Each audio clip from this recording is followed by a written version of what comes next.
Hi, my name is Ben, and today I am talking about one of the most buzziest films of this year, Anora. This film has been circulating the film festivals. It just hit a wide release. This is a film to be best understood. It is about transactions. It is about transactional relationships. It is about the class division. It is about rich and poor, how those interlink. And it is a film about how we use each other and especially how the rich exploit the poor. Anora is a film about a stripper who meets a son of a Russian oligarch and they begin a love affair much to the disapproval of the son's family. This film begs the question, can a rich person fall in love with a poor person and vice versa?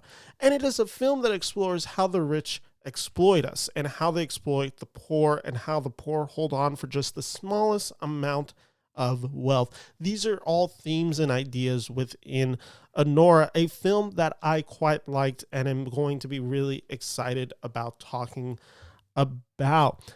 And to understand this movie, this is a movie about the have and the have not. This is a constant battle in this movie because we are with one character who is the Russian oligarch's son, who has everything in the world. And then we're with the character of Anora, who doesn't have anything. Not to say that she's necessarily like living on the streets, but she is definitely of the lower class. Her wealth is working class. And thus, when the opportunity comes to meet with this character, with this Russian oligarch's son, and get to be in a form of a relationship with him and get to live the lifestyle that he lives, she, attaches herself onto it. And as the film goes along, shenanigans ensue and she gets to realize and broaden her scope of quite actually how the rich live. And it's often disgusting and it's often very comedically funny, which this movie is. Anora is an incredibly funny movie. And watching this film that I kept thinking about, this was kind of the theme that I want to get into before I really start the review, is to understand Anora, understand that this is a movie about how the rich live with no consequences. That is really the idea of what Anora is. Everyone else in this film has consequences, but if you hit a certain level of monetary threshold, you don't have to live by those same rules. And it's very clear that the director of this film, Sean Baker, along with his other films like Red Rocket or The Florida Project, he has such a deep disdain for wealth, for the people who have everything, for the people who hoard the money. And it all comes out in this film in a very scathing yet very funny way. Anora is a really big delight, and one of the big reasons of it is its lead performance, Mikey Madison. She plays the titular Anora. She's the stripper who kind of has the Pretty Woman routine until the film stops definitively being Pretty Woman. It takes a big shift 45 minutes into the runtime. Mikey Madison is really wonderful in this film. It is a very stubborn and arrogant performance from her. One thing that Sean Baker has done really well, he does it with Red Rocket, which was his last film, and he does it very well in Anora. It's very effective, is these titular characters are not always the most likable. Anora is a very complicated person, and in the movie, you're not always necessarily rooting for her. She's a little too brash. She's not particularly intelligent in moments of this film. She really has an arrogance to the whole situation until she doesn't. And it can make for a really hard character to wrap your hands around. And what Sean Baker is able to do it is to really show the way that a person can get swept into this world and basically get lost in it. And I think it's a really clever way for Sean Baker to approach this story. And Mikey Madison is game for this movie. It is really a character who is in over their head. And Mikey Madison really gives that feeling throughout the film. Like there is a sense of drowning with her as a performer in this movie, where she is always kind of popping up and down to get air. And I think it's a really well done, really calculated performance from Madison in that way to show the toughness that this character has, the nothing is wrong, well, you can clearly tell everything is going wrong in her life in multiple sequences in this movie. Some people are going to say the Madison performance is very brave. FYI, when you hear that and you hear that in the circuits for award season, really that just means that the actress was naked in the movie. That is really what they are trying to say. It's she bared it all, essentially. It's a very dumb way of talking about a film like this. What she actually does very well and effectively in this movie is she understands the power and basically the transactional effect that she has, which that is her body. She understands that that is essentially her tool, that is her weapon that can get her and seek her power.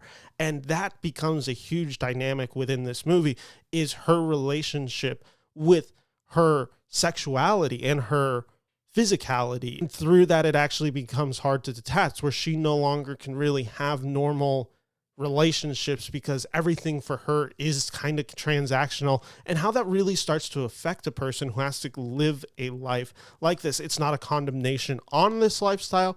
It is not a film that is anti-sex worker, anti-stripper, anything like that. Really, it does just kind of show that the struggles that a person like this who lives this lifestyle will probably face, and how the psychology of it can affect how they view themselves, even if it's still showing it in, I believe, a positive light. Mikey Madison is completely game for this movie, and this film has some weird pacing that I want to talk about, but the pacing is very intentional. For the first 45 minutes of Anora, I was left wondering, why is this so acclaimed? I really did not get it. I kept watching this movie and I was like, this is Pretty Woman that with an R rating. Like, that's really all I am getting from this movie. It's a kind of standard rom-com. I didn't find it particularly funny. I did not like the character of the Russian oligarch, Anora. I wasn't really involved with the performance of Mikey Madison at this point. I really just was like, this is the acclaim. Like, this is what this movie is going to be for 2 hours and 20 minutes. Like, this is so overrated at this point. I really just couldn't care less about this Pretty Woman relationship with lots of drugs, partying, and sex. I found it to really just lack substance in the first 45 minutes. That's the point, I believe, because the film takes a really hard shift at basically the 45-minute mark, and it becomes something else. It becomes essentially a really wacky comedy. This is a film that really shifts itself into a Three Stooges-like comedy, where you have three men who join the film. I think you could quite literally say they are almost the Stooges, and they get on an adventure with Anora. Essentially, these Three Stooges come into the movie. They have to find someone, and Anora is the key to finding that person. So they take her around, and the film really just becomes a comedy of errors at this point, and it's incredibly funny for basically the next hour or so. This film just like ends up being a film where everyone is just kind of doing crazy things. It takes the energy up a notch, where it just becomes Uncut Gems. It becomes the Safdie brothers film, where it's so high stress. Everyone's yelling at each other. It's so fast paced, and you feel the clock that they are running up against. It's just really well done. And you're introduced to three henchman characters, Igor, Torres, and Garnick. I really want to focus on the performance here of Yura Borislav, who plays Igor. This performance is so wonderful. This is a really standout performance in the film. He plays the Russian henchman of Igor. He is one who is essentially assigned to watch over Anora for a portion of this film, and he and Mikey Madison are just incredibly funny together. He is also the male equivalent character, if you want to say, to the Anora character. He is a character that is treated very poorly by the rich. He has this unique relationship with Anora that is formed where they are basically confrontational with each other the entire time. They are at odds with each other. You have Yura, who is just an incredibly gifted comedic actor. I mean, he made me laugh so much in this film. And this film really just becomes these two characters pulling shenanigans, kind of going crazy together throughout portions of the film. And it becomes so low stakes comedy that I was really into what they were doing. But then the film takes a hard check. It becomes almost a reality check of everything going on, the craziness, when this film finally takes moments to reflect on essentially how much a lot of these people have been screwed by wealth or have felt this pain, it really becomes something else. And I think that's the theme of this movie, is the exploitation of wealth and what happens when we live in transactional relationships dictated by capitalism. And this focuses on the performance of Mark Idleston, who plays Ivan in this movie. He is the son of the Russian oligarch. This is such a piece of shit performance that it's kind of a miracle how well it works. I did not like him at all throughout any moment of this film, and it is solely a credit to the performance of Mark in this film. It's a really wonderful performance to balance out this way, because he is essentially like a 21-year-old born of privilege kid who has never known hardships for once in his life. You understand, though, why someone like Mikey Madison's Anora could fall for this. There is a charisma to this performance. There is a certain level of sweetness and boyish innocence to it. I really did respond to this performance in the fact that I was kind of disgusted in this performance, and I just really did not like his rules do not apply to him, his man-child act and appearance. And it becomes really clear with this character of Ivan how he actually views Anora. There is a lot of talk about money in this film and transactions, and there are just ungodly numbers of money just kind of thrown around in this movie. But you also realize, like, in that, how little he values Anora. And I hope I'm not getting into spoilers with this, but there is a discussion of, like, basically how much this relationship will cost Ivan. And it's about somewhere around the range of $10,000 to $15,000, which is obviously no chunk of change. Like, that is a lot of money, and especially for someone like Anora.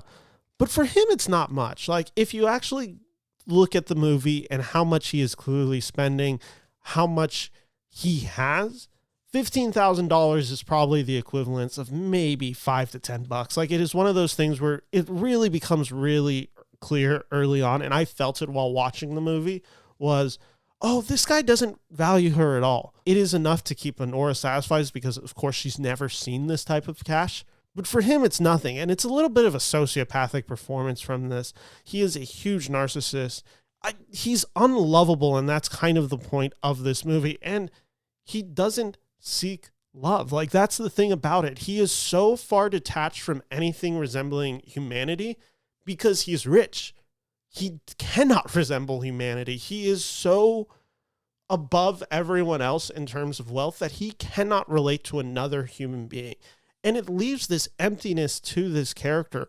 It really just begs the question of this movie: can a rich person be loved? And / can a poor person ever really love a rich person for who they are? Is a rich person devoid of all humanity? Sean Baker clearly seems to think that.